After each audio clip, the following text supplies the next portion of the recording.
So choices are the ultimate blessing and curse.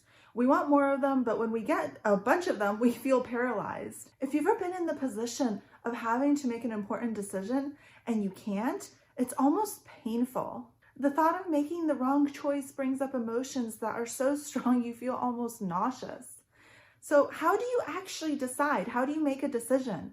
Well, in this video, we're going to learn all kinds of cool techniques and tricks on how to actually make a decision and stick with the decision and be happy with the decision that we make. So our brains have the ultimate complex relationship with choice. We like choice, but we don't want too much of it. We know this from psychological studies involving the ultimate difficult decision, jam flavors. Researchers studied how choice impacts behavior by offering jam samples in a grocery store. In one day, in one group, shoppers in an upscale grocery store were offered a display of 24 jam samples. And on another day, the other test group was offered a display of 6 jam samples. So obviously the large display attracted way more customers, but did it actually impact their decision-making behavior? 24 samples of jam is novel and kind of cool. Like if you walk into a grocery store and you see that, you're like, wow, this is almost like an experience. It's an event. I'm going to sample all the jam. But the thing is that the group that had the 24 jam samples was 1/10 likely to buy as the group that had only 6. So it was the 6 flavored option that actually had way more purchases than the 24 flavor option. Options are attractive novelties, but too many of them lead to massive indecision.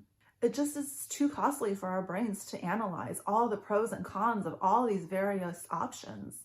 Like for instance, what's better, raspberry jam or peach jam? We don't know. There's just too many variables, and honestly, the stakes are low, so we just walk away if there's too many options.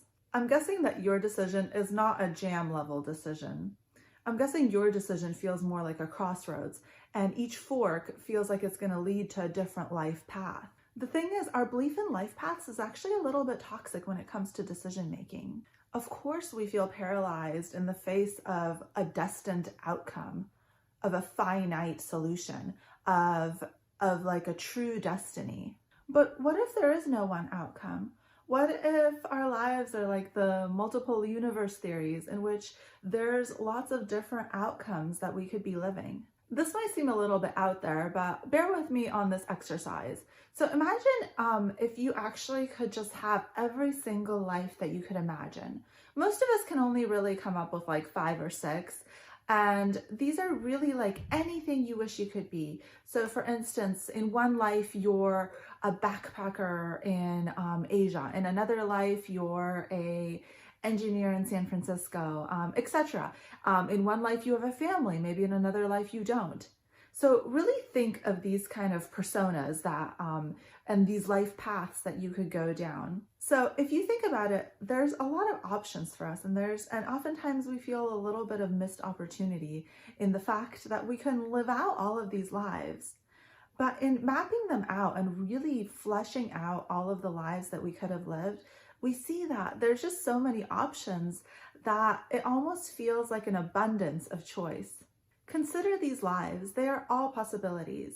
But this is important to see that there's actually many versions of you. You are not like a definite you. There's always options and there's always flexibility. The thing is, we put way too much pressure onto our life decisions, those decisions that feel like they're going to make the rest of our lives. We assume that these decisions are a finite game. Finite games are things that have objective outcomes. So getting an A on a test, that's a finite game. And maybe the fact that we spent 12 plus years in a school system that really makes us play a lot of finite games kind of instills this in our brain and makes us want to keep thinking of everything as a finite game, including our lives and including our big life decisions. The thing is, life is an infinite game. It has limitless outcomes, as we demonstrated in our exercise above, in which you mapped out several lives that you could have had or will have. And none of these outcomes can actually be objectively measured. You cannot get an A in life. And I would ask, an A according to whom? Life is like beauty, and a good life is very much in the eye of the beholder. Now you must be thinking, well, I guess I'm just going to endure the chaos of this infinite game of life. Thanks, YouTube video. Thanks for nothing. But bear with me. So when it comes to thinking about decisions in your life, think about how we actually find what is real and true in our society. We use science. We get a small representation of the environment and we try to solve a problem that we think exists in the world on a small scale. We run a hypothesis. Hypothesis and small are the key words here. So what if you actually tested your decision in a scientific experiment? How would you run this experiment on a small scale? Professor Dave Evans at Stanford actually encourages people to spend several days living in their decision and mimicking what it would feel like if they had made that actual decision. So if they had chosen one outcome, they would wake up and say, oh, I am living this outcome. I have already chosen. And they do this for several days, and then they switch to the other outcome, and they wake up in the morning and they say, oh, I have chosen this outcome. And then they kind of try to emulate what it would feel like if they had actually chosen that outcome.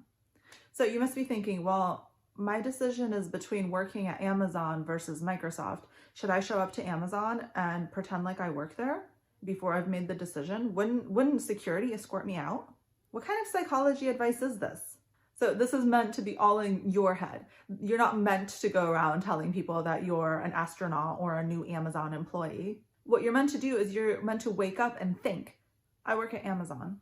How do I feel about this? Most likely, self-identifying with one of your decisions before you actually make it will create a certain emotion in you. You will feel different when you're imagining the different outcomes. Perhaps one of the outcomes when you're pretending to be in that particular outcome, you feel just a little bit more right. Like it feels like this is who I'm meant to be. Because ultimately, decision making needs to be based on who do you want to be? Which path is closer to the person you want to become? So now you've come to the end of the video and you're thinking, okay, I'm ready to go and make a choice. I am going to choose outcome A. I'm going to choose outcome B, whatever. But guess what? Making the choice is actually just the beginning. Next, what you need to do is you need to actually stick to this choice and fully commit to the choice. Because the issue is a lot of people make the choice and then they start fantasizing a lot about the other outcome. And then essentially they start living their lives in their heads thinking about the other outcome all the time. And do you guys think that that leads to a happy life, a contented decision? No, it does not. So after you've made the choice, the work really begins. You are committed to this choice, and being happy in this choice is up to you. So how do you be happy in your choice? Well, you actually have to think thoughts of kind of gratitude, of seeing the good things about your choice. You need to kind of look for clues that your choice was a good one. You need to be like, oh, that looks like it's a sign that my choice was good. I'm actually really happy with this part of my choice. Things like that. What you don't want to be doing is looking for every tiny clue that this was the wrong choice.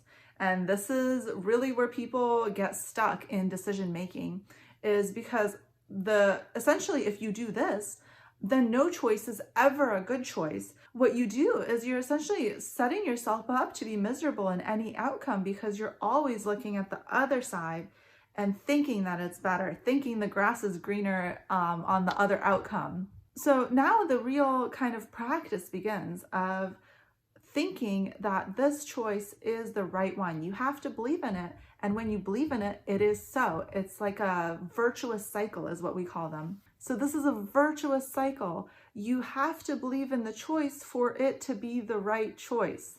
If you think thoughts that are positive about your choice, you will believe in your choice. And if you believe in your choice, it will be the right choice. If you keep thinking about other choices, if you keep thinking about the other outcome and how good it would have been, you're not giving yourself the opportunity to really benefit from the choice you actually made. And then, of course, it's like a self-fulfilling prophecy. You're going to end up in a place in which you start regretting the choice and you start thinking, oh, well, this wasn't that good. Like, I'm not getting that many benefits from this. And of course, you're not getting benefits. You're sabotaging your choice. So this is the real kind of trick and secret to decision making, is that it actually occurs post-decision. And the real issue is kind of the buyer's remorse of making the decision and then not fully committing to it. So commit to your decision, get the most you can out of it. And then if you really, really, really tried, then you can actually assess if that decision was a correct one. But that only occurs in hindsight. And remember, life is not a finite game. It is an infinite game, and you get to run all the tests that you want. All right, I hope this helps if you're trying to make a hard decision. Comment below with any questions. Also, big news, I just created an anonymous way to submit questions. So I will put the link to my website in which you can submit an anonymous question because not all of you want me to know your business. So if you have a psychology coaching related question, use the link below, submit your question, and it will be anonymous, and just wait for me to answer it on this channel. But as always, you can also just message me any questions you have on the socials, and I will see you guys next week.